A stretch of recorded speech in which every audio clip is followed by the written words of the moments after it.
I guess that'll get us all started. So really appreciate you guys coming here today to hear us have this campfire talk. But I'll begin by talking a bit about like who and like why we're here. We're Diadora and decided to have this pop-up in this wonderful town where people come here to be the best version of themselves and be ready to launch whatever season they're going into, whether they're in high school, a professional athlete, or a collegiate runner.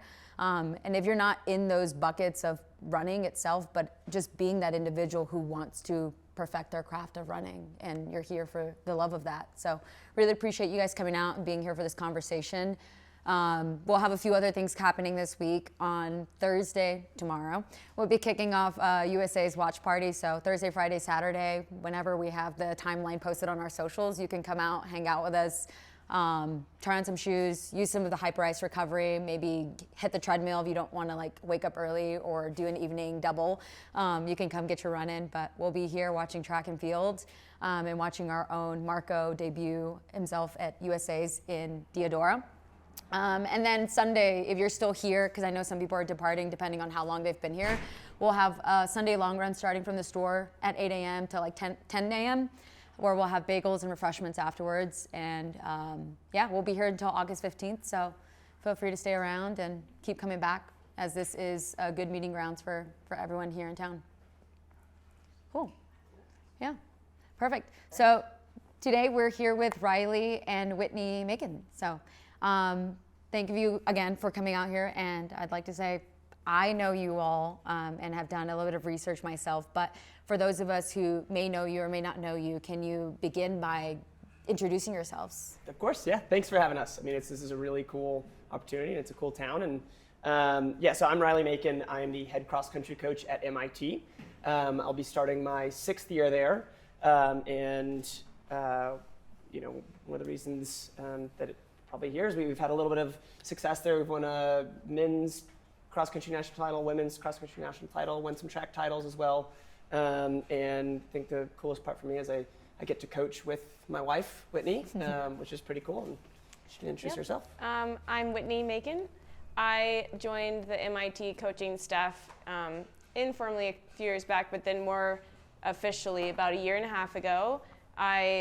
Before that, had been running professionally for 3 years, and then ended up joining the staff. And since then, we have added a few more national titles, and I've really enjoyed being able to get back to the college atmosphere, and actually in a different division than I competed, but to go D3 and kind of get a feel for that and have some success. The last 1.5 years has been really, really fun. Nice. So, hearing a bit about where you're at now and coming into that coaching position, can you elaborate more on, again, like how you found yourselves in those roles? Yeah. So I think Whitney and I, in our own personal running experiences, have had almost opposite experiences. I was a pretty good runner in high school. I ran 4:12 in the mile, and had the opportunity to run at the University of Minnesota, so a big, now Power 4 conference school, and struggled there a bit as a runner, and for a variety of reasons, never PR'd, and through those experiences of sort of feeling like there was a lot left on the table and some frustration there, that motivated me to get into coaching. Like, I wanted to figure out, all right, I had this experience in college coming from a high performance background, and wanted to be able to I guess feel like I could empower other people in their college running experience, and if I could do that through coaching, that'd be awesome. And how I ended up at MIT was how a lot of folks get into coaching is you just start volunteering. You start trying to open doors, and you end up in the right spot. You get a little bit of luck, and I was an assistant at MIT for a little bit, and then when the old coach retired and landed in the spot, it was pretty great. So, and Whitney had her own experience. So I had a little bit different experience. I was not as good of a recruit in high school. So I ran 11:25 in the 2 mile and 5:25 in the mile. And I really wanted to run Division I, but I wasn't getting very much attention from those coaches. I ended up walking on to the team at Harvard. So at the time they were an okay team. They've had more success recently, but kind of the last spot on the roster, and was really grateful to have any ability to run in college, especially Division I. But I actually had a lot of injuries and did not end up contributing or in terms of points and scoring. I didn't help the team over the first 2.5 years, and I was very injured, and the school was really challenging for me, so I ended up kind of staying at that level. I didn't get PRs for 2.5 years. I had some injuries, some stress fractures. It wasn't looking good, but eventually my coach kept investing in me and working with me and helping me figure out what I could do to improve, and then kind of just exponentially improved my junior, spring, and senior year to the point where I got the opportunity to run a 5th year at the University of New Mexico, won a cross-country national title with that team, and then went on to run professionally after college on the U.S. road circuit, and ended up moving up to the marathon and ran in the last 2 Olympic trials. So I kind of just, it was I think my hard work in college wasn't showing for a while, but eventually I ended up kind of finding myself on the roads in the marathon. And eventually I was kind of hesitant to go into coaching, but I put a lot of pressure on myself as a runner, and then didn't want to pressure other people. So I felt like I didn't know how that would fit into coaching. And then I've kind of come to see that I can help kids at MIT who put a lot of pressure on themselves to figure out how that pressure fits into their love of running. And I think I can help them navigate that, because I felt that pressure at a challenging academic school, and then through my running career. So I think it's given me the ability to empathize with them better, and I came around to it. So now I love it, and just joined staff with Riley. Nice. It honestly has been one of the coolest things. Of course, for me, I have my bias. I think Whitney's pretty cool, but for those on the team, like Whitney has, she was a good high school runner, and but her ceiling now has way exceeded what somebody might have thought. Yeah. And she did it in an environment that so many of the kids we're coaching now are currently in a higher pressure academic environment. These are highly motivated kids, and they can identify with somebody who is really highly motivated and really, really wanted to see how far she could take her running. So it's been great, amazing to have her take a bigger role with the team. It's helped a lot. Fun.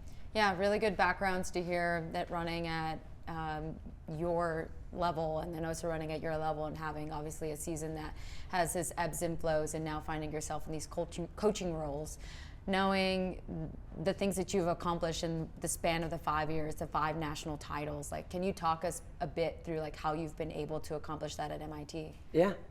I like that question, because there's a lot that goes into it. I think at the end of the day, culture is everything, and people make up the culture. So when we're looking at recruiting,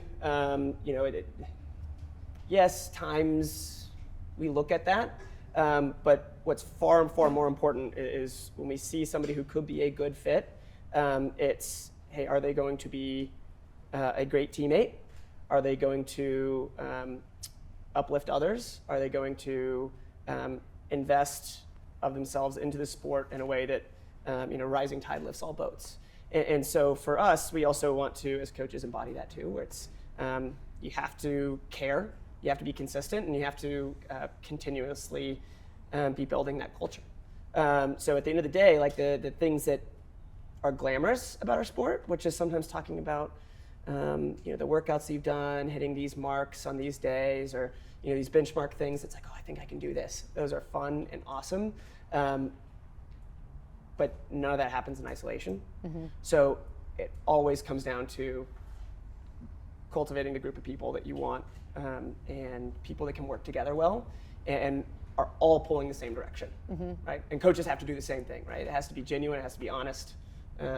So it's hard to boil down into like 1 or 2 simple things. Yeah.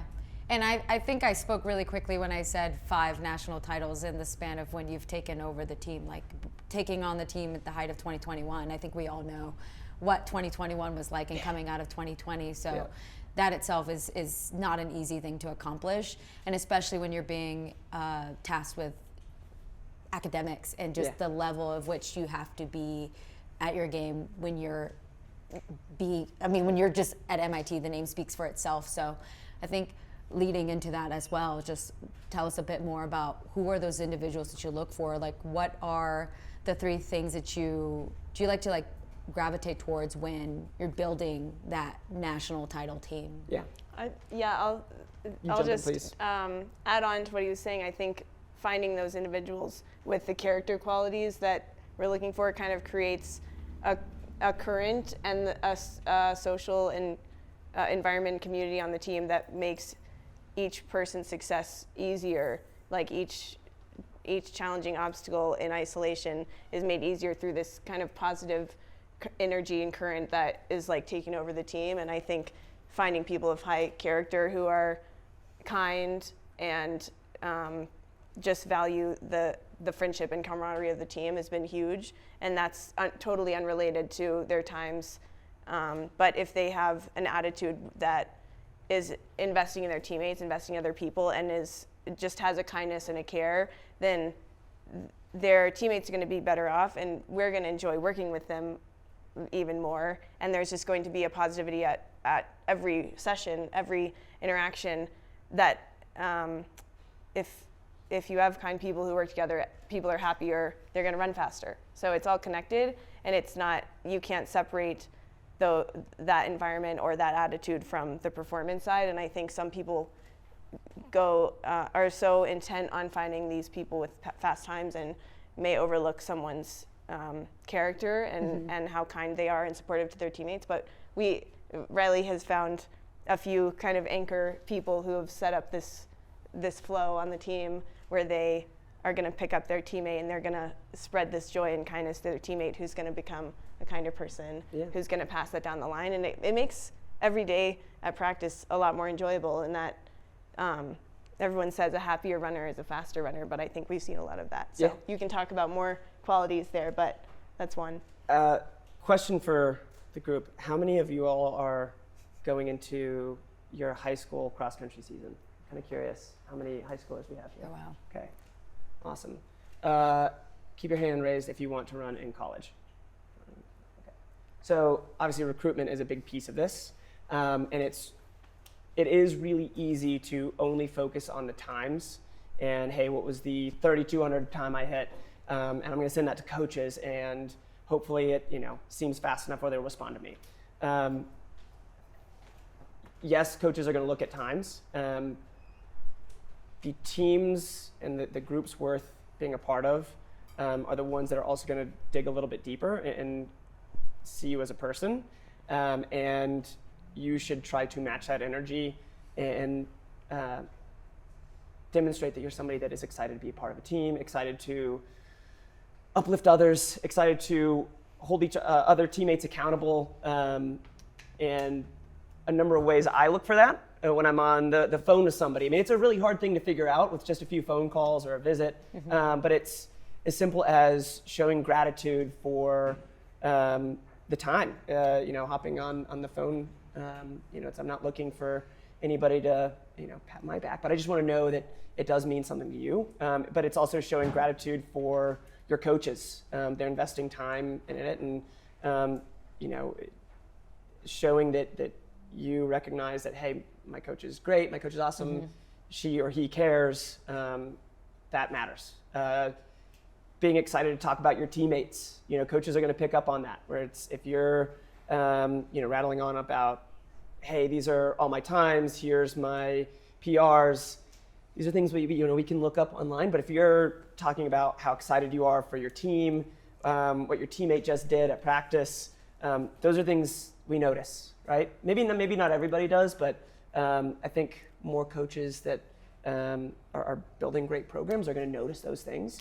So if you get the opportunity to be recruited or talk to coaches, my best piece of advice is and I hope you're honest about these things, that you do care about your teammates and you're excited about this, right? But talk about that, right? They want to pick up on that. Because at the end of the day, coaches, most coaches, we really love our job. And part of what we love about it is we love working with the student athletes.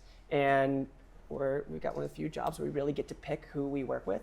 So you want to be somebody that they're excited to work with, right? So hopefully that makes sense, but it can sometimes be finding a needle in a haystack. But to me, it's worth it. Like, I love working with the kids I get to work with every day. There's a lot of humor. There's a lot of laughing. I mean, we take workouts seriously. We take races seriously. But we can also be pretty loose because I know everybody we're bringing into the door cares about the person next to them. You can imagine if a recruit calls us up and says they're the best thing that's ever hit this earth, and they only talk about themselves, and they are giving very entitled vibes of how they deserve to be your top roster spot. I don't know if that is the type of athlete that would be my favorite personality, right? So you sort of, like, you can guess how that comes off versus someone who has the same time or a couple seconds slower time, who is ready to come to practice, work hard, look ahead to the best that they can be, instead of saying I'm already the best right now and I have nowhere else to grow. So that growth it's pretty obvious, right? Yeah. It doesn't take like too much. There's not a lot of nuance there, but I just thought I would paint the picture of the opposite. So you know what not to look for too. Yeah, and that doesn't mean you can't have your own personality, right? Yeah, like you can be. And confident. you have to talk yourself up a little bit, but there's some balance there. It's part of being in such a great team culture and team environment is that we have a lot of different personalities, but the end all be all is that we know that the qualities that everybody shares is joy and passion for the sport, and a commitment to genuinely caring about each other. So it's not always sunshine and rainbows. Like, of course, people are going to butt heads. It's a team. Yeah. But at the end of the day, people that are coming in the door have demonstrated to us that they care about each other. They're empathetic. They're kind. And even if they have totally opposite personalities, they're going to agree on one thing, that they're going to look after each other and they're going to try and run as fast as they can. Yeah. So. Importance of kindness, good sportsmanship, and individuals who are able to build up their teammates, because that's how you're able to accomplish national titles. Yeah. And 5 consecutive ones. Pretty cool. Yeah. It's those are a byproduct of those other things. I mean, and don't get us wrong. Like, we work really hard. We run a lot. We are ruthlessly competitive. And maybe it's we have to approach things a certain way at MIT because it's already a very high stress environment. Yeah. But it's the way we found that works. And so when the focus is on, growth and personal growth and mastery of the sport for our student athletes, they feel a little freer and they're not less worried about failure. And so when everybody's pulling the same direction, good things tend to happen. I'll add that just on a practical level, like, how many of you find it easier and more fun to go and run with your friends versus who would rather do that instead of run by themselves? Raise your hand. Oh, most people. Yeah. So it's really makes running faster easier if you have that community, if you have that camaraderie. So it's like there's a lot of work of building that up on a team, but once you have those people around you, you actually the resistance to running fast, running well is just less because you have all that support and that like positive energy. And even as a professional, I've found I run so much better when I'm with people. So it might seem like a lot of work to like invest in your teammates all the time and like think about other people, but it really will make you run better, and it'll make every run feel a little better, feel a little easier. So it sort of will pay itself off, I think, much quicker than always being self-absorbed and only caring about your own performance, because that's very isolating and makes running every step, every workout just a little harder. So yeah. I think that's one of the beauties of being on a high school or college team. When you get to the pro levels, it's harder to find that community. It's a little more cutthroat. Yeah, and I think that's a good segue into recruitment and what that looks like for MIT. I know specifically one person in the crowd that I might have met today or yesterday that was interested in attending MIT. So talk me a bit through what that recruitment process is like, what's needed for that or how that varies from other institutions. Yeah. And then, just talk me through that. Yeah, so it's very different at MIT compared to other schools. The one thing that is really makes my job a lot easier is the name of the school. People know MIT. A lot of folks want to come to MIT. The hard part is we don't have really any say in admissions. So you could be a world record holder in the 800 or the mile, and MIT's going to say, cool, all right, what's your SAT score? And what's your GPA? So, I mean, the raw numbers are, we really are looking for really high math SAT, especially, like 780, 790, 800. It's great. Got to have a 4.0, maybe, in a non-STEM class you can get away with it, but you gotta have a 4.0, you gotta be taking highest level math and science courses. I mean, it really is those, heavy STEM curriculum that you gotta demonstrate, like, you know what you're doing, you're excited about it, and you've invested even extracurricularly in those things. And even then, you're gonna apply like a normal student, and we'll do everything we can to help. We will tell admissions, hey, we love Sally, we love Johnny, they're great. Here's all their materials, here's why we think they can help us.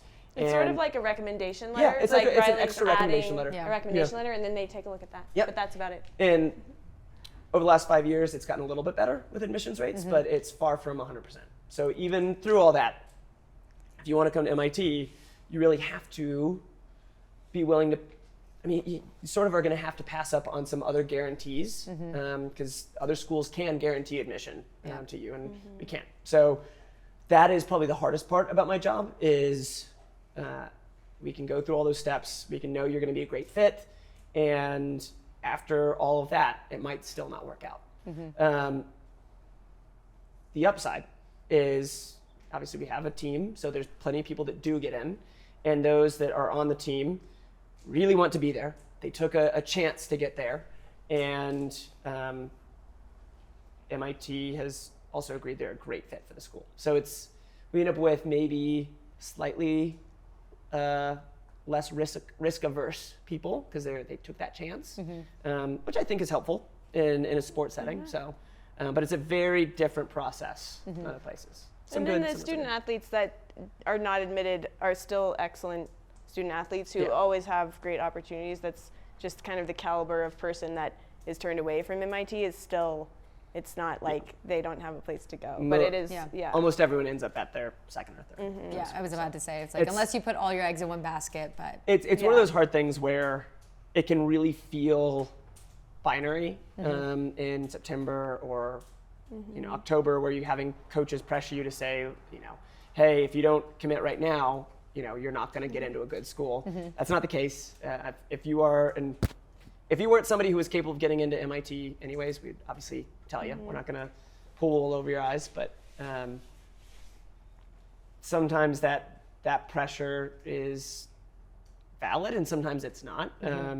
And most cases when it doesn't work out at MIT, they will get into a great school elsewhere and find a great program, and they shot their shot, didn't work out, but they're going to be in a great spot. Nice. And of those that do make it and attend the MIT, talk me through your philosophy as a coach and how you help manage the stresses of academics and athletics. Yeah, great question. Honestly, having Whitney, having gone to a school like MIT, helped inform a lot about how I approach things. And it's hey, number one, like, I know these kids are always going to care. Like, they're at MIT for a reason, and it's because maybe sometimes they care too much about all these little things. So it's number one, give them the benefit of the doubt that if they are needing space or needing a chance to blow off some steam in certain ways, like, I trust that they do care. And it's not because they're trying to get out of running fast. Like they want to run. So it's approaching like that, and making our sport and practices the best time of the day. And that goes in with the recruiting, what we're talking about. Like we want to have a great team atmosphere because that can be something that is stress relieving. But at the end of the day, you know, there are a lot of schools that are stressful like MIT, but MIT is way up there. The workload is immense, so you just have to be pretty disciplined. I mean, and there's no negotiating around that. You have to keep a pretty good schedule. You have to be good at time management.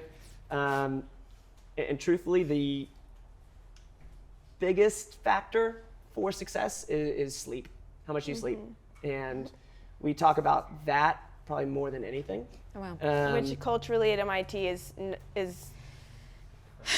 Non-existent? there's very little of it. MIT is not known for being a sleeping It's almost, school. which Harvard there was some similarities where people would even kind of humble brag about how little sleep they got because of how hard they were working. But it really has the opposite effect when you get on the track and you know, have a terrible workout. Along the lines of the sleep recommendation, we do try to we're doing a lot of educating our athletes on all the things that they could do to be the best runner, and trying to give them the awareness of all those pieces. So sleep, reducing stress in their life, minimizing the other extracurriculars. We might be telling them to get their iron checked. We may be recommending, like, seeing the trainers about certain muscle imbalances, all the things that they could do to basically be a professional, perfect athlete. We want them to have heard and know what they could do, but at the same time, we know it's not realistic that they are going to meet all of those expectations, and so we have to balance that awareness with grace for where they're at and limitation of each given day. So they might not have planned for their problem set to take them 5 hours because they thought it would take them 2 hours, but it was really hard. So we can't just tell them to not do their homework. So there's obviously like a balance of like this awareness and giving them access to these great options to run fast, with acknowledging the challenge and kind of tailoring the training to the reality of the situation. So maybe they didn't get as much sleep as they wanted, and we make their workout a little shorter or a little slower, because too stressful challenges is just going to be really bad for their body. So we're constantly trying to pair and partner with them on that. I think the athletes that do the best are the ones who running is so important to them that they've really made it a close second to their academics. And so we love finding those people, but there's always going to be areas where they fall short of what they hope. And we try to encourage them and problem solve. Maybe we do try to help them figure out how they can kind of hit those marks better, but we don't want them to hold so tightly to those metrics that they would feel bad. They already have enough data in their lives where we don't want them to like shame them for MIT's a data school. Not getting as many miles in or whatever. So we try to balance those two things. But I think that self-awareness piece is really important, because we're not trying to just have them blindly go through thinking that getting 6 hours of sleep is great, or never warming up for their workout is just fine. We want them to know and make actual choices. Like they can't stay up all night doing a problem set and expect to have an okay race. We want them to know the reality and then make choices so they can choose for themselves in their life, like how important running is to them. So I think we've seen a lot of growth even personally with people who can take ownership of their decisions. And for a lot of them, that's running and doing the things that would make them a great runner. And for other people, they're like, this is too much. I want to go work in my lab all night, and we can support them in that too. So it kind of takes various forms, but there's a lot of thinking going on, and we don't want them to overthink. So at the end of the day, to us, that's what coaching is. It's helping them. It's not the X's and O's of what reps to do or how fast you should do these things or how much volume at threshold. It's getting to know the people and helping them problem solve and empowering them to make choices in their lives that are going to help them with their goals, and more than that, just like actually helping them figure out what their goals are. Some things are easier than others, like the sleep or like making sure to have a recovery snack after their run. They're really simple things, and then other things that have to do with the nuances of school at MIT are very challenging to go over. So we always find something new. Yep. Some student athlete comes up with a new story or challenge every day. It's keeps us on the edge of our seat. You mentioned how it's kind of simple sometimes with sleep, but oftentimes, depending on what program or what coach you encounter in your life, there's sometimes just play the role of being the person with the stopwatch or the person that's going to write the training logs. But earlier, before we were chatting, and you talked about this Likert scale that you implement with your athletes, and I think that's huge into assessing all the other things and buckets and hats that student athletes have to carry. Like when you think about the academics, the life stresses that are coming into play. Talk a bit more about that Likert scale. I thought it was very interesting and something cool to implement into current programs today. Yeah, it's a good question how he manages that, because with 50 athletes, it's not enough for them to just randomly shoot off information. We have to stay on top of it. Like it's so every Monday we have them fill out what's called the stress matrix, and I'm grateful to the coach who came before me. He sort of started doing this. It was pen and paper, so we brought it to the modern world, and it's a Google sheet now. But so it really does help a lot. There's 10 questions on it, each with a sort of a different category of life stress, because some folks don't recognize what things are actually stressful for them. So, they might be thinking, oh, it's this light school week, but not thinking about the fact that they just broke up with their boyfriend or girlfriend, and not really quantifying that level of stress. So we do break things down into 10 different types of stress. Maybe like family challenges or something else. Yeah. Things like that, like how fatigued do you feel? And so then we actually get some raw data on how stressed people are, or that at least they perceive themselves. And it's most helpful from a week-to-week standpoint where, hey, we can see that Kate, who is always a 1 out of 7 on stress and never shows any stress, she moves up to a 2, to somebody else, that's not a lot of stress, but that's double what she was just at. Yeah. So it's like we know her baseline is pretty low, so the second she's just a teeny bit higher, maybe we modify a few things. Where, maybe Charlie over here is always riding a 5 out of 7. We know that if he's staying 5 out of 7 every week, maybe he's okay. So it does help us quantify where anybody's at a given time.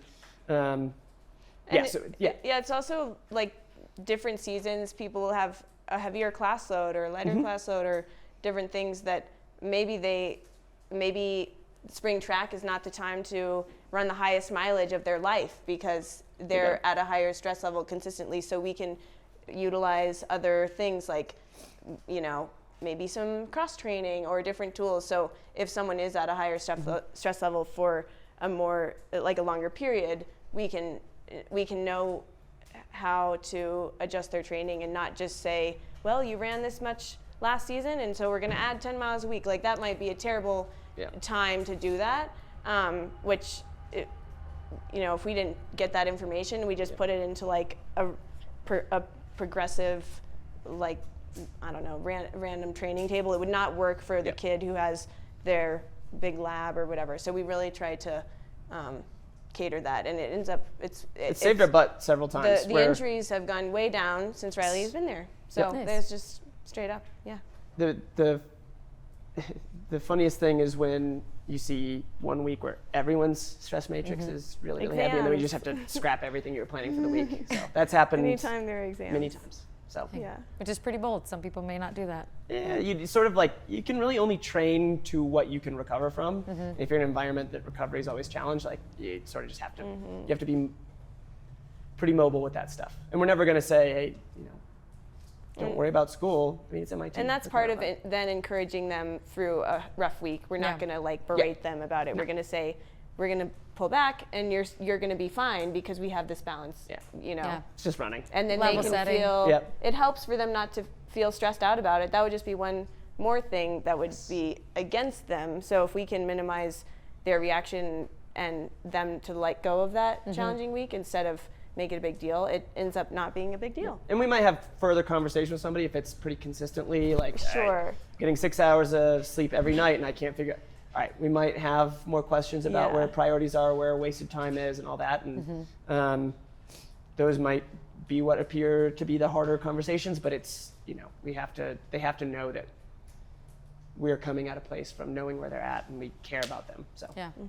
Nice. So we talk a lot about the balance of student athletes. Whitney, you're well accomplished, having qualified for the Olympic trials twice, and obviously running at a remarkably pretty fast time. Talk to me about how you both manage and balance her training and the relationship that you two carry, being coaches, but also him being your coach. yeah, you want to Very start? interesting. Yeah, I think that running has been such a big part of our lives for so long that it's sort of it kind of naturally fits in. Neither of us get tired of talking about running, talking about Yeah. training, so we can seamlessly transition from talking about the team and what's coming up for that, and then my training calendar around MIT competitions or when would be a good time to race. So indoor season is a little lighter for us, and we took the time in December, January for me to get in a marathon training block, and then I ran a January marathon right when indoor was kind of cranking up. So it's sort of just a weekly, daily balance of when we can squeeze things in, and I'm grateful Riley does some training with me. I try to keep him Keeps me moderately in shape. fit. It's the way I but stay fit. So. I definitely came from the mindset of doing more and more is better and being very self-disciplined and self-motivated, but not always having the guidance or the team to like make sure I was going in the right direction, hence the injuries.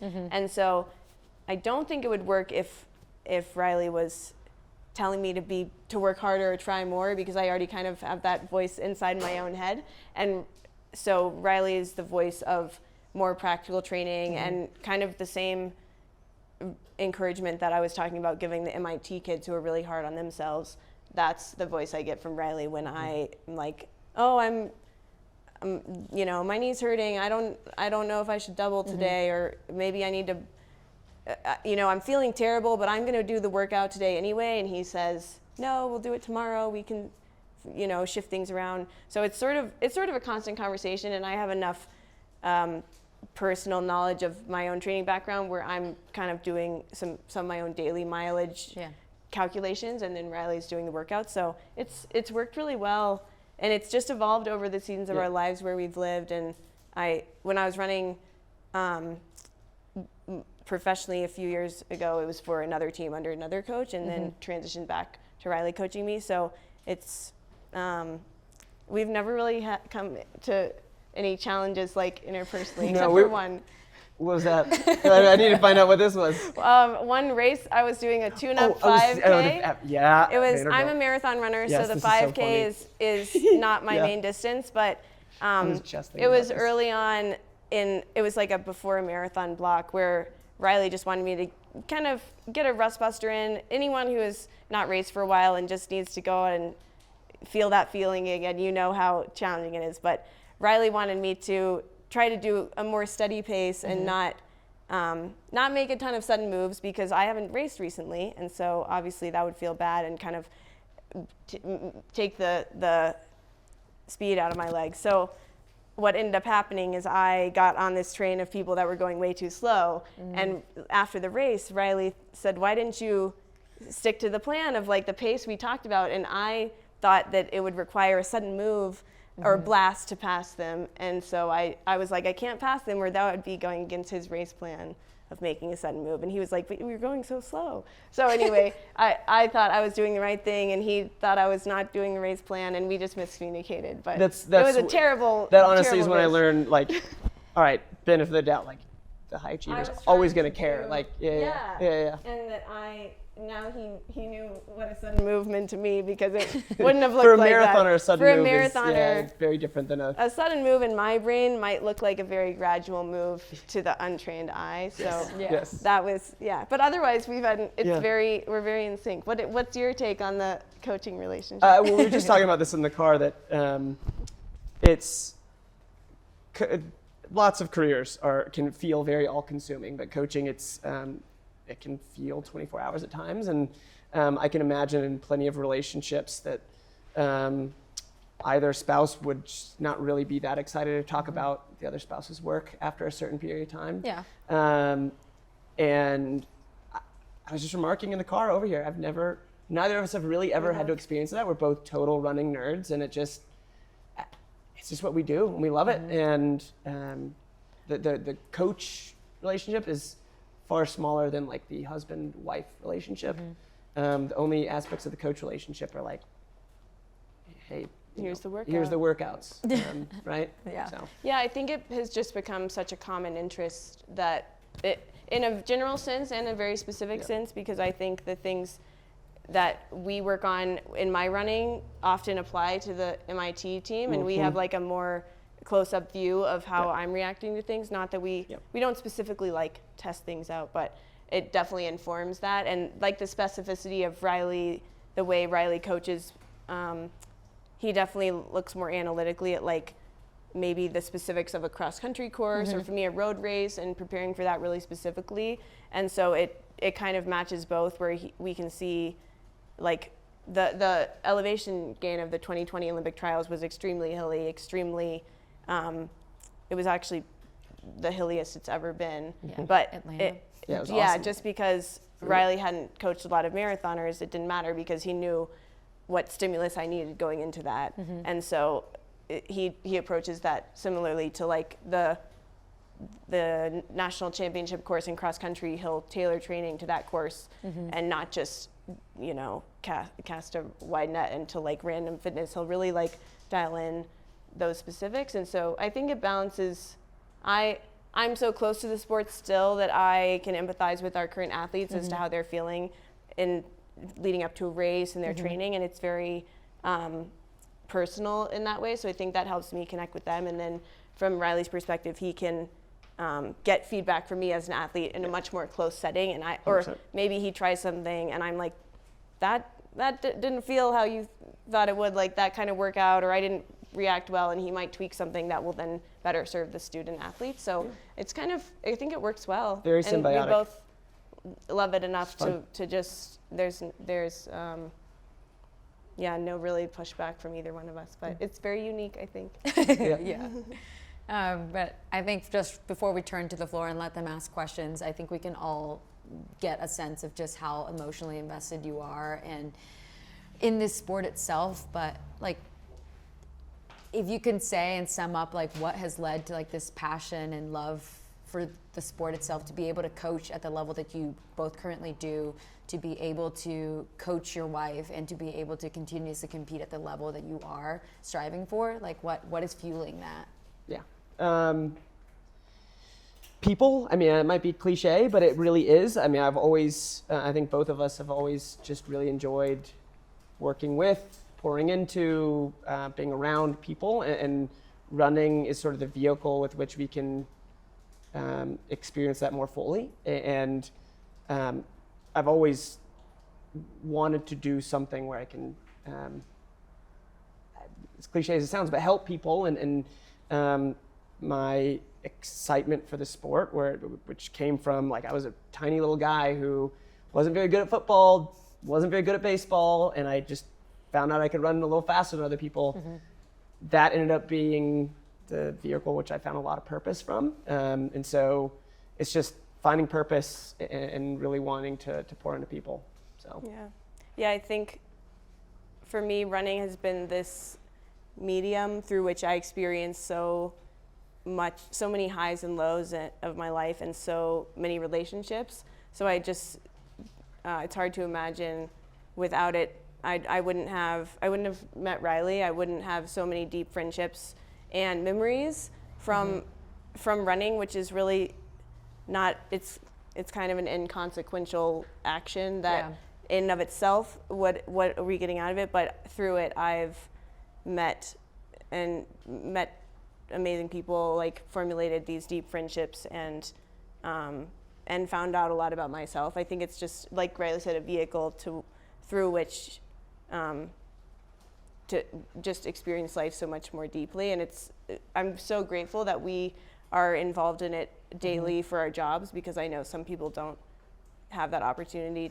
They might love running, they might not get to do that, but it's definitely kind of tied together this rich life that I've lived. So I'm really grateful for that. Yeah. Nice. And then last one, before we turn the floor, both of y'all, what are some advices that you would give to those who are looking to run in college or looking to run professionally and or on their own personal journey of running? You gotta love it. Like it's a sport that takes a lot more patience than other sports. I mean, I think we all know that in here. And you're not always gonna get the rewards so immediately. So there has to be something more to it than just a result or just getting recruited or, trying to make the Olympic final. Because if that's all it is, it could work out. But if it doesn't, it's going to be a lot more. There's nothing under there to support you. So there's got to be something bigger in your that's fueling your purpose in what you're doing. You have to have a purpose bigger than just the result.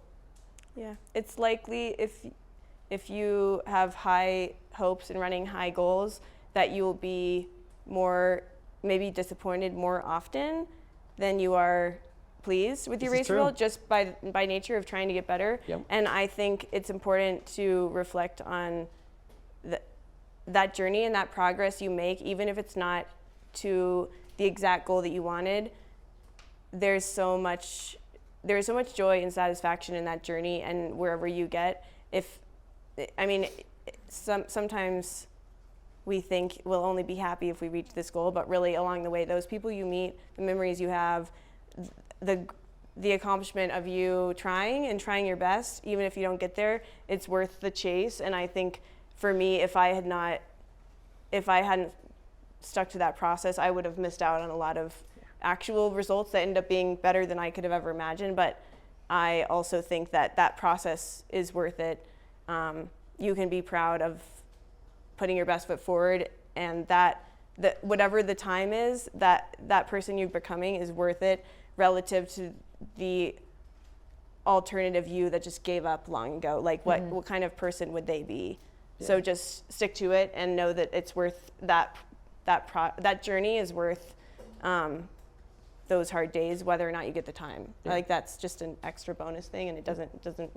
It's a tiny little piece of that story, So yeah, like we've got these fellas from New Orleans and some fellas from New Jersey who are teammates together coming on a trip. Like that's what the sport's about. That's where you wouldn't be here without running, right? And so, I'm sure there's a lot of you in here that when you cross the finish line, more often than not, you're like, oh man, I could have given more. I had a little bit more in the tank, and that's great. Good, you can have that feeling. You do. Go next time. Try Sweet, it. and it's bigger than that. Like it's these times where you get to spend road trips or the times on the bus going to meets together. It's like it's got to be bigger. Yeah. Right? Mm-hmm.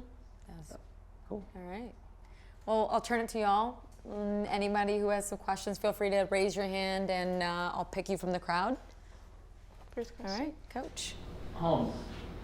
Anxiety and fear, even day of workouts, overload. Do you have any cues that you use, or is each person different, or and you try to walk them through those things, or do you have a?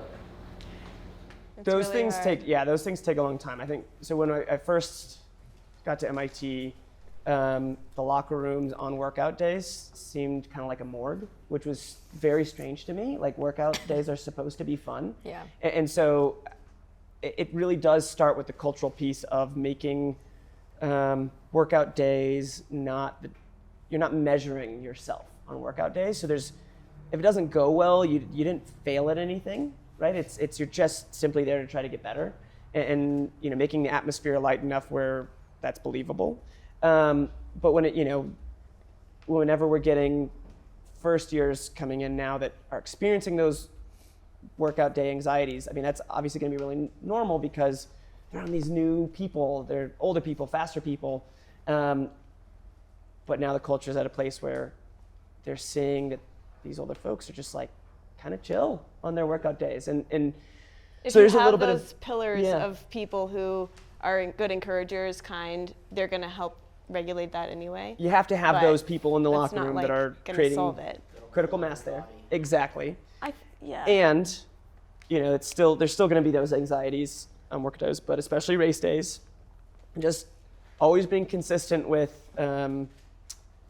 what we've said at practice about what it means and what the big picture is. And for any of you who experience a lot of race anxiety, that's so normal. I think giving Just means you it care. its appropriate place, we're just downplaying, it's not, any one workout isn't that important, and I think like sometimes the problem is that they care too much about a workout, so it's like to try to alleviate that. From a training perspective, something that I think is helpful is just negative splits in workouts. If you start with a warm-up rep, if you start with some strides and intentionally go slow for the first K or the first mile of a tempo run, that feels easier. Where it's like, we're not getting ready to rip race pace right now. We're doing a warm-up rep. And let's see how you feel. Because if they're just running marginally faster than their regular run pace, that's nothing to be anxious about. And that's how all of my best coaches have really implemented a structure of more gradual workout where they're not telling us to go rip a really hard rep at the beginning. Frankly, that sounds really stressful to me. If you don't know how it's going to feel, you don't know how you're going to adapt. Yeah. So just simply like slowing down that first rep, that first mile, I think has a very like quieting effect, like emotionally, and that's how we approach all our workouts. And I've never wanted to go back to like racing the first rep, and that's really bad physiologically too if you get slower over the course of your workout. But I think from a headspace perspective, just like slowing down that first part really would help. And like the biggest race of the season, of course, you're going to have anxiety. But just for us this past year, when our women won the national championship, we went in ranked number 1. These are, students who are typically pretty anxious people.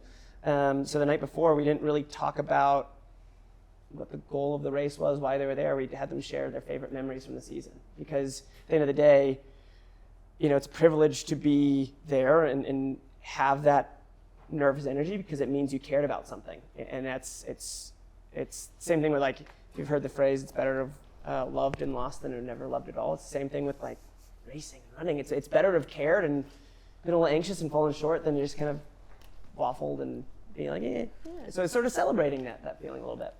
Yeah, and lightening things up. Yeah. Yeah. Good question. Thank you. All right. It's a good one. Another question? I feel like in like Division One, like obviously the past 5 years it's changed drastically. Yeah. Have you noticed any like change in Division 3 or I think been the biggest changes?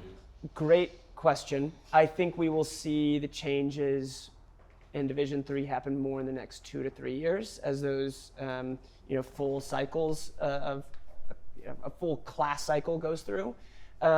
Seen a little bit of change even in our own recruiting. We have an incoming freshman who probably would have been at another school had they had the opportunity, but because the school they were most interested in had far fewer roster spots than they otherwise would have. This is a great runner who's ending up at a great school at MIT in Division 3 when maybe they would have otherwise selected elsewhere. And that's, not meaning to question what their decision would have been, but we're anticipating more of that. We're anticipating more of that. I do think maybe we're a little biased, but Division 3 is going to get quite a bit stronger. We're curious about how that affects us because we don't have the benefit of being the guaranteed admissions to folks. So we don't know. But I think it's going to get. It's a little delayed. But it's a little delayed. we'll yeah. see. It's going to change. We're kind of watching and waiting. Yeah, too, bracing so. a little bit. Yeah. So yeah, good question. I feel like I didn't run in college, but even in like music school, I wish somebody had sat me down and been like, "Yo, man, let's look at what you have going on and how to decrease your stress. Maybe don't worry about rehearsals this week as much. Focus on this." Where did you guys form like your ethos of like life comes before this stuff and like, because it totally makes everything feel so much better once you like realize that management is kind of key. Yeah. It took me until my junior year of college for a coach to make me aware of that because I thought I was just on this hamster wheel having to do everything every moment and I couldn't take time to sleep more. I couldn't even like zoom out to make my own choices on that. Like maybe I don't want to practice. I played violin in college too, but it's like maybe I want to make a decision to say no to this thing and say yes to this thing. And I didn't feel like I had the ability to do that. So mine was learning to say no to the things that didn't serve me. Maybe it was like feeling like I needed to go to some social event or party because I should do that, and I was like, I don't really want to. Like, I want to do my workout tomorrow. But giving me permission to say no, that happened my junior year, and mostly more my senior year, but a little of both. And for me, it was having to wrestle with just a lot of demons, not coming to some running goals of myself, realizing it was not coming to fruition, and being in an environment that my college running environment was maybe not the healthiest for me. And it's, there's an environment for everybody. And realizing like, hey man, I've loved this sport for way longer than I've been in this situation. Why am I actually doing this? Our sport's so simple. It's like, you're just moving your feet faster, trying to do it faster than other people, right? But it's beautiful in that way where you can invest so much energy into it and you can learn so much about yourself. So realizing that, hey, I was not running how I wanted to, and it was, crushing, and realizing that was kind of silly, like actually maybe a little silly. It's just running. So I don't know. It was a lot of soul searching. Yeah.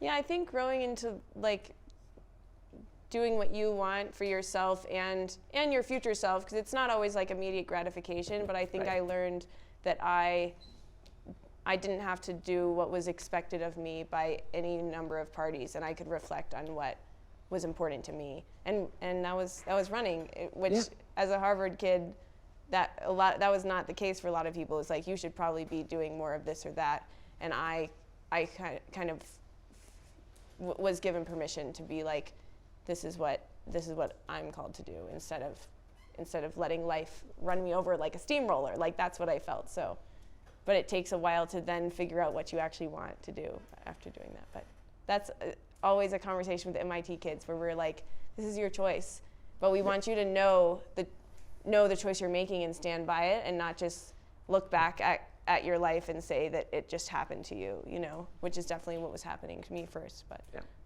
yeah, it's I love that question.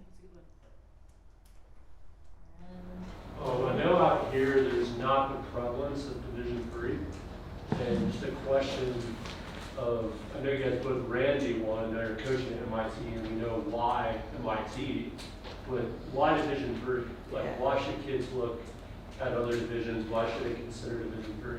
Awesome. Great question. Thanks, Jake. It's Division III and Division I. It's not a monolith. You're gonna find Division I schools that emphasize academics really well. You're gonna find Division III schools that really feel like you're investing all your energy into sport. So it's not that that aspect of things is going to be, that's exactly what D3 is exactly what D1 is. But for me, I think there's a lot. I think the pressure is a little bit different at times. I think there is definitely some latitude to have sport take a different place in your life, and that it's an educational tool. And I know there are plenty of D3 or D1 programs that also approach it that way too. I think it's just maybe a little bit more prevalent at Division III because our sport doesn't make a whole lot of money anyways, but no sport at Division III is a revenue sport. So you're not going to really find an environment that's performance at all costs. So, and at the same time, Division III is very, very competitive, and all divisions are. You're at the top of each division, you're going to find some incredible runners. I mean, I've been fortunate to coach a fellow who ran 146 in the 800 and 355 in the mile. You can run really fast at Division III, so it's not. He was the division record holder, so he was pretty quick. Can't run faster than that. No. Right. He was the fastest of all time. Sure. In Division III. So you can make of it what you want, and that's the beauty of Division III. And the Division I door is not open to everybody, nor is it right for everybody. But it's far more about what school and what program is right for you than Division. Coming from Division 1, I find that Division 3 leaves a little more room for play and fun because they don't have to be quite as serious about getting their scholarship cut or whatever. So it feels a little less like a job and a little more. They're still very serious about it, but there's just a little bit more lightheartedness and I don't know. It's that just very like high level culture. It feels like you're less of like a workhorse and more. They have a lot of personality and school spirit and stuff. That's not just like you're gonna get cut if you don't run fast enough. So it's kind of nice in that aspect. Yeah, we feel very free to run fast. Yeah. It's a freeing question. Great, thank you. What does like the recruitment and admissions timeline look like? Great question. Timeline. That's awesome. Should he send his resume? Yeah, awesome. Yesterday. No, honestly, it's at MIT. It is really up to you. We end up being, so we have early admission and regular admission cycle. We end up, most folks go with the early admission cycle because other schools push you to do that. So November 1st is when the application deadline is, so get working on it. When do they reach out to you? All the time. We Anytime. do get a lot of emails, so be persistent. And it helps to put a name to a face, of course. But yeah, I mean, just keep reaching out to any coaches and all coaches. Be succinct with your emails. But yeah, for us, mostly it's picks up heavily in the summer before your senior year, and then most people are trying to make their decisions by November 1st. But for us, it's like we're on your timeline. You know, it's you can apply regular, you can apply early. It doesn't make a huge difference to us because admissions rates aren't different. But yeah, good question. Going off of that, like, have you seen like so many like admissions over the years that like now you kind of know what kind of people fit the profile? Yes, getting a lot better at that. But there's always going to be folks who fit the profile and it doesn't work out for. That's the hardest part, and it's how do you be genuine and honest with, hey, MIT is a great place to be. Hey, you've got what it takes, and it might not work out, and you're going to be okay if it doesn't work out. So it's that's the hardest line to follow. Where it's, of course, we believe MIT is really cool, but we can't sell you that it's the greatest thing ever, and your life is ruined if you don't get in, because you might not get in, right? I have to brag on Riley. All of his recruits that don't get in, he calls them to check on them and see what their next plan is and stuff, and it's really nice because he helps kind of soften that blow. Because some people really have their top choice picked out, and he helps kind of cultivate a conversation of like where to go next, and it'll work out for them too. Yeah, but anyway, it's really nice. We try to help folks land on their feet, and yeah. We know lots of coaches who are great out there, and if it doesn't work out at MIT, we'll help you get in contact with other schools. So yeah. Good question.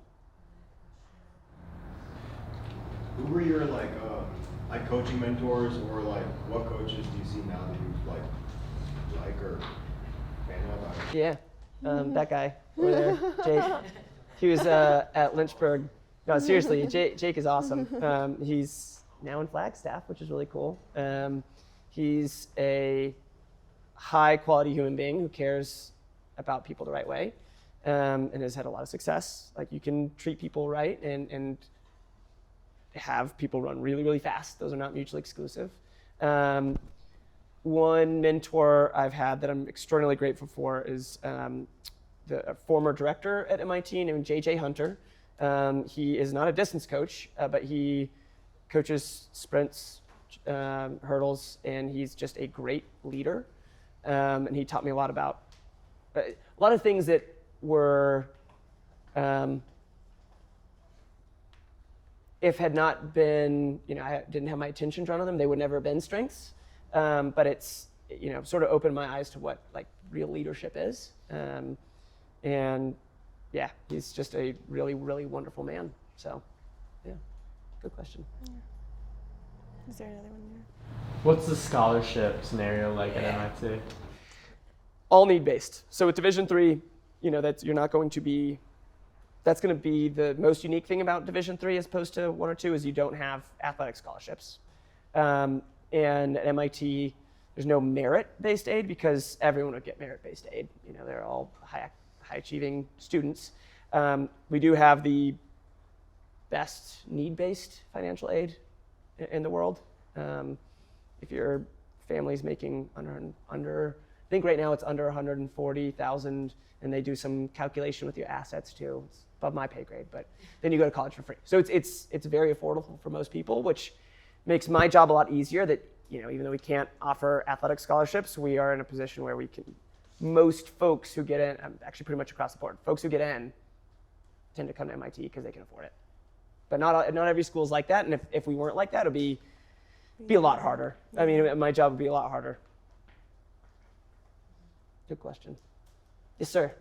How did you know you were ready to run a program, and then how do you deal with like the pressure of like, dang, like all these people are relying on me to like achieve their goals, dreams, whatever? That's a great question. Find a good assistant coach. Find a great assistant coach first and foremost.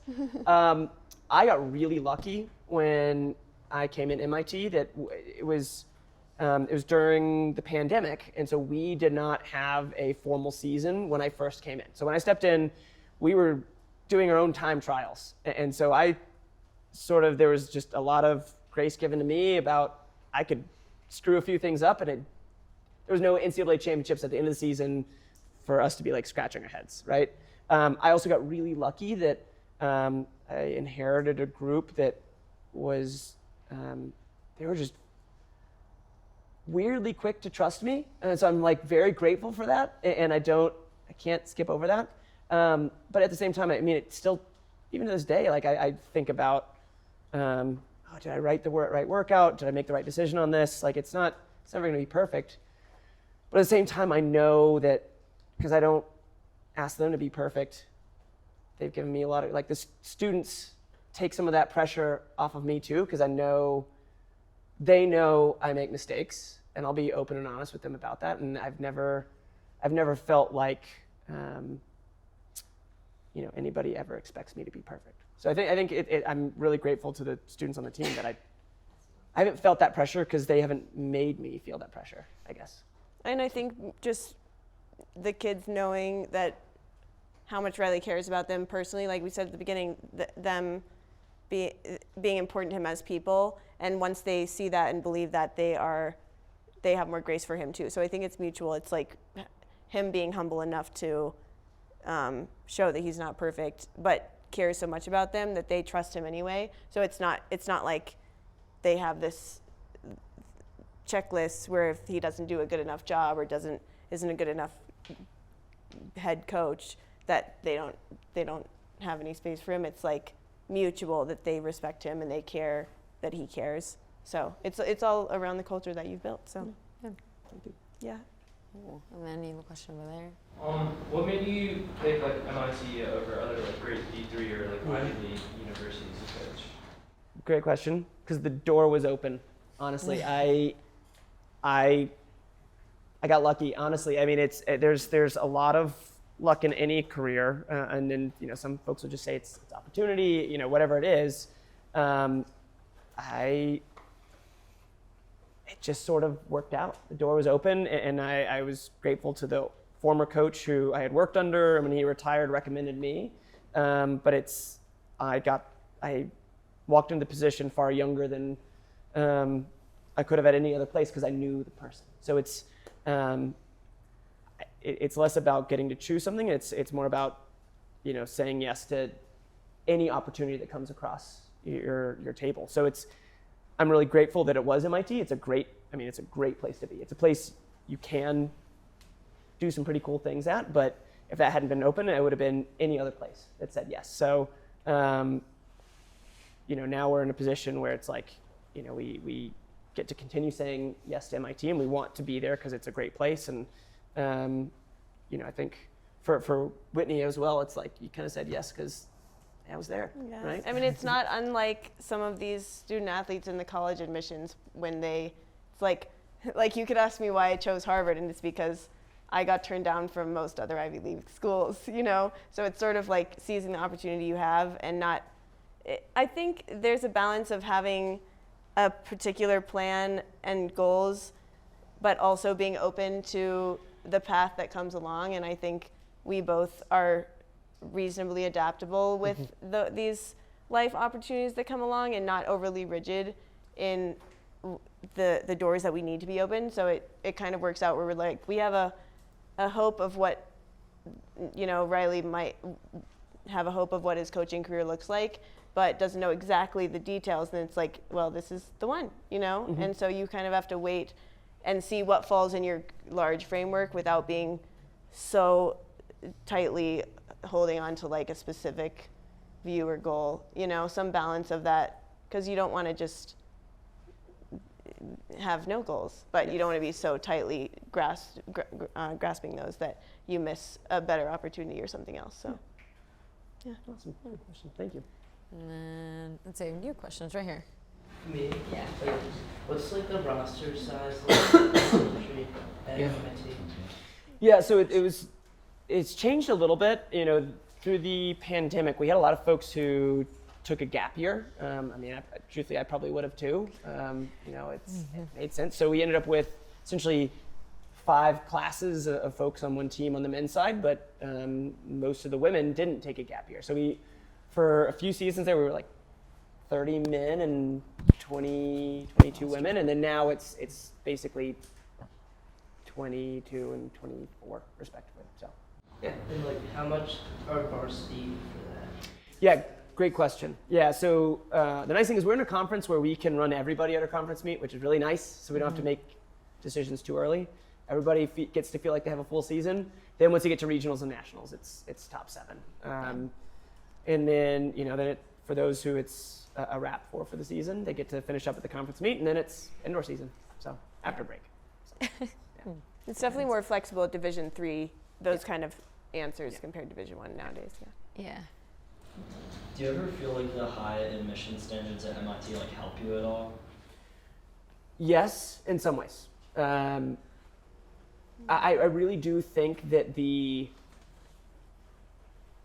people needing to take a chance on MIT, not that I want people to ever feel like they're passing up on something that's, that they're really risking a lot for MIT, but really folks that want to run for MIT, want to go to MIT, have to make a choice where they're weighing some really great options and choosing MIT. So the advantage there is that we've got a lot of folks who are less afraid of failure, who aren't motivated by failure, who are excited about reaching for something. And so in a very practical sense, when you're at 6K of the national championships, or on the women's side you're at 4K and it's and it hurts a lot, you could be very worried about, hey, if I push a little bit harder, am I going to blow up?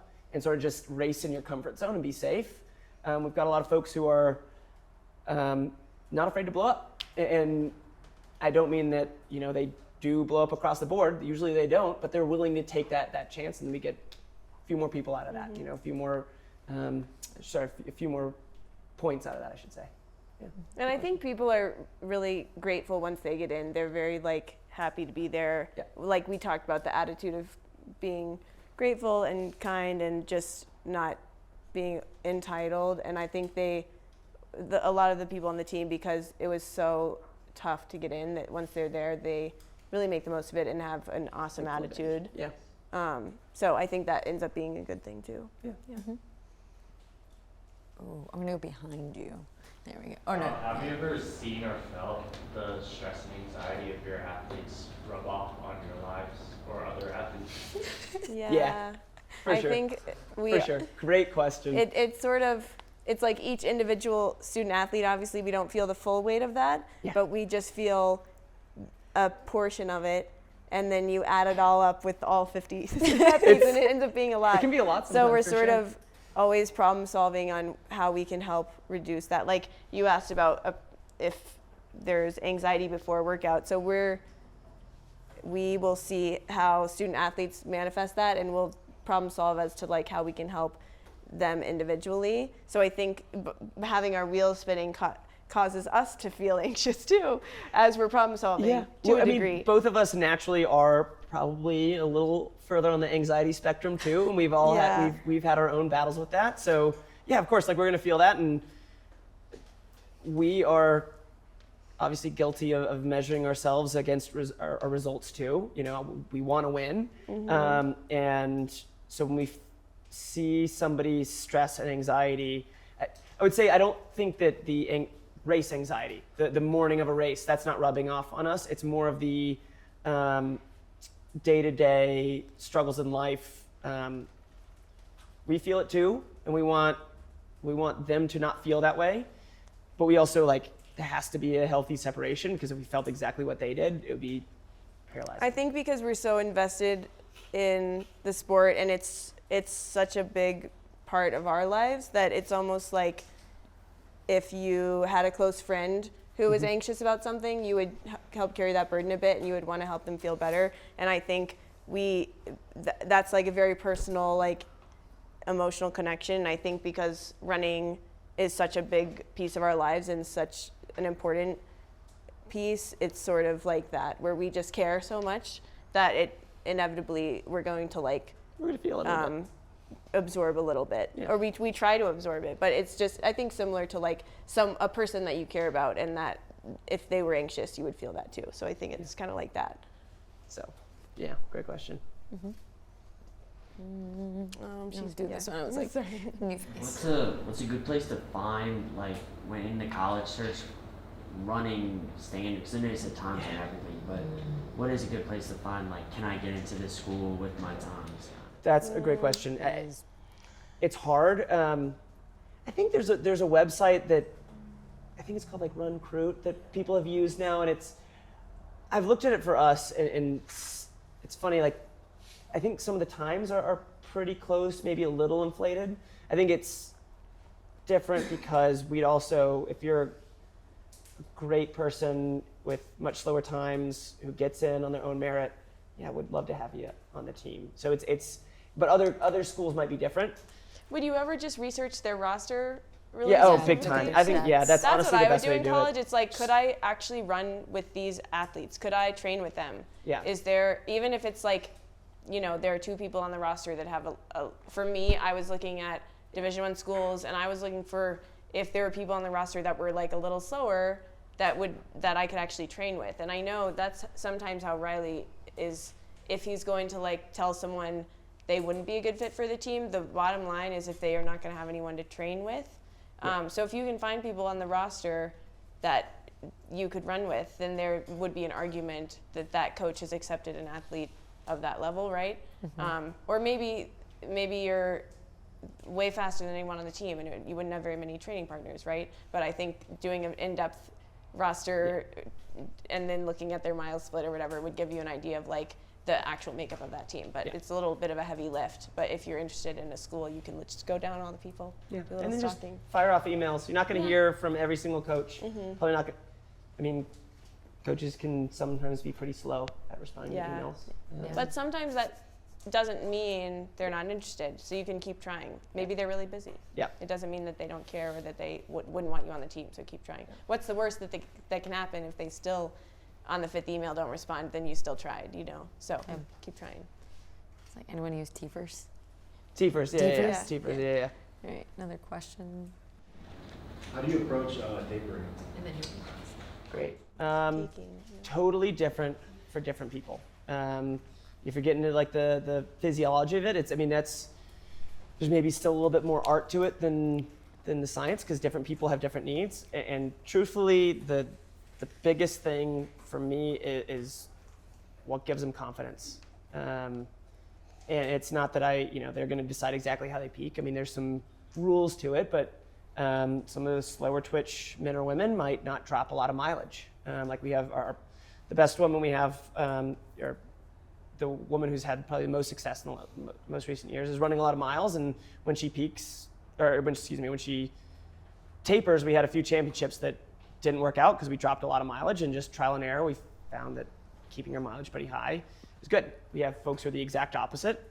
The biggest thing we don't do is add anything novel. We don't do new things in taper time. So if you have themes of what you're training, keep those themes and then just manipulate the volumes or intensities. Don't just throw in something new because somebody else does it. Mm-hmm. So, yeah.